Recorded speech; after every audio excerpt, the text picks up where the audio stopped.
वो था। बहुत असंख्य कोटि महाराज जी, आपकी वार्ता सुन के, आपके वचनों को सुन के उन्होंने गलत आचरण छोड़ दिए, मांस, मदिरा, व्यभिचार और असंख्य कोटि अपराध जो अधर्म आचरण करते थे। महाराज जी, निरंतर संग ना रहने के कारण, हाँ वही हम कहा, निरंतर जैसे आप सुबह किसी को कह रहे थे कि माया पटक देगी और अभी गिरे, मतलब आने के बाद फिर गिरे, फिर उठना बड़ा कठिन हो जाएगा। तो महाराज जी उस समय मतलब निरंतर क्या नाम जप और सत्संग का संग रहेगा, तभी लंबे समय तक इसको खींच जाएंगे, और एक बार निकल गए तो फिर तो निकल ही जाएंगे महाराज। नहीं बहुत कठिन है। मानो जैसे 70 वर्ष की आयु है और 20 वर्ष से शुरू किया और हम 40 वर्ष चल रहे, भगवत प्राप्ति नहीं हुई, तो गुंजाइश है, माया तुम्हें परास्त कर सकती है। तो हर समय नाम जप, सत्संग और लक्ष्य, बराबर लक्ष्य बना रहना बहुत समय तक। यही तभी कहते हैं कोई लाखों में एक चलता है, चलने वाले हजारों में कोई एक ठीक से चलता है, और ठीक से चलने वालों में कोई एक बिरला पहुंचता है। बिरला पहुंचता नहीं, इतने मनोरंजन वाटिकाएं हैं कंचन कामिनी कीर्ति की कि उसी में जीव गिर जाता है। जैसे उसने कभी भावना की कि अगर हमें ये सुख मिलता तो जी भर के भोगते, और भजन कर रहा है तो पहले भगवान नहीं मिलेंगे, पहले उसके सामने वो सुख आएगा जो उसने चाहा है। ये पक्का है महाराज? पक्का 1000%। जो इच्छा करी हो मन माही, प्रभु प्रसाद कछ दुर्लभ नहीं।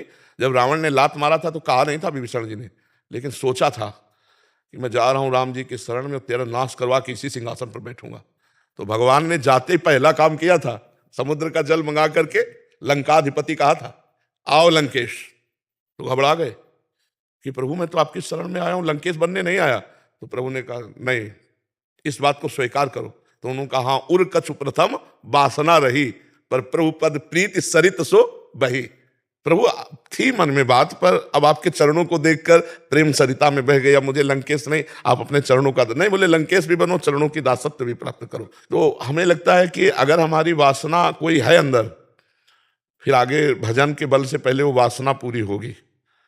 नष्ट तो नहीं होगा साधक, भ्रष्ट तो नहीं होगा, बादलों की तरह छिन्न भिन्न तो नहीं होगा, क्योंकि भगवान का जन है, पर निर्वासनिक बिना हुए वो आगे उन्नति को प्राप्त नहीं होता। इसलिए वासना कोई न कोई बनी रहती है, और जहां भजन हुआ तो कंचन कामिनी कीर्ति इनका संयोग होने लगता है, तो साधक मनोरंजन में लग जाता है, फिर वो मार्ग रुक जाता है। इसीलिए जन्म जन्म मुनि यतन कराही, वो अंत राम कही आवत नहीं।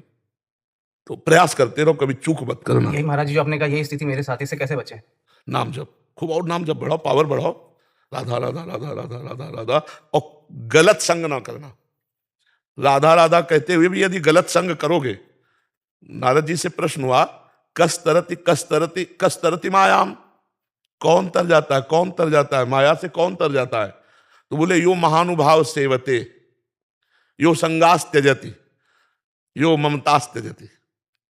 जो महापुरुषों का संग करता है और कुसंग का त्याग करता है और किसी से ममता नहीं रखता, वो निकल जाएगा। यो महानुभाव सेवते, महापुरुषों का संग, उनके वचन। बाबा ने कहा कि ऐसे नहीं देखना, नहीं देखना। बाबा ने कहा ये चीज नहीं खाना, नहीं खाना, ऐसे नहीं बोलना, ऐसे नहीं देखना। रोज सत्संग सुनो, हर एक दिन नया नया आपको मिलेगा उपदेश, उसी से आपका जीवन पार हो जाएगा। पर पूरे जीवन अगर निष्कलंक निकल जाए तो परम पद मिल जाएगा, परम पद भगवान का सानिध्य।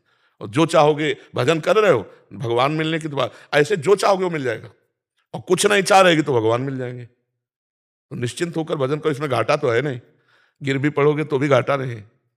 100 बार राधा राधा कहा तो तुम्हारा बैंक लॉकर में जमा हो गया। अब तुमने पाप किया तो इसका तुम्हें दंड मिलेगा, लेकिन तुम्हारे पास 100 नाम जमा है, वो तुम्हारी उन्नति करेंगे, वो कभी नष्ट होने वाले नहीं। समझ रहे ना? हाँ, खूब इसी लोभ से नाम जप करो, नाम बढ़ाओ। महाराज जी यहाँ तो हम सब साधक जन आपके सानिध्य में है, तो आपका शासन है। बाहर जो शराब छूटी, वही दोस्तों के बीच में रहना। हाँ बिल्कुल, बहुत मतलब कठिन, थोड़ा पर काम करेगा। देखो कल एक नहीं कह रहे थे कि अरे बोले अब जहां शराब पी ले कि या कुछ कर ले, सोचो तुम छा जाते हो, हमारे दिमाग में डर पैदा हो जाता है हमारे हृदय के यार। तो बोले जहां हम गलत सोचते हैं करने की, सोच तुम छा जाते हो, दिमाग में लगता है यार बाबा जान जाएंगे। तो बोले इसलिए फिर अब गलत हमसे हो ही नहीं रहा है, क्योंकि हर समय आप हमारे दिमाग में छा जाते हो। तो ये बात बहुत पॉइंट की है कि यदि हम संत सदगुरुदेव या उपदेष्टा को अपने दिमाग में रखें, ये बाबा ने कहा था ऐसा नहीं, तो दिमाग में वो छाए हुए हैं तो हमसे गलत हो ही नहीं सकता।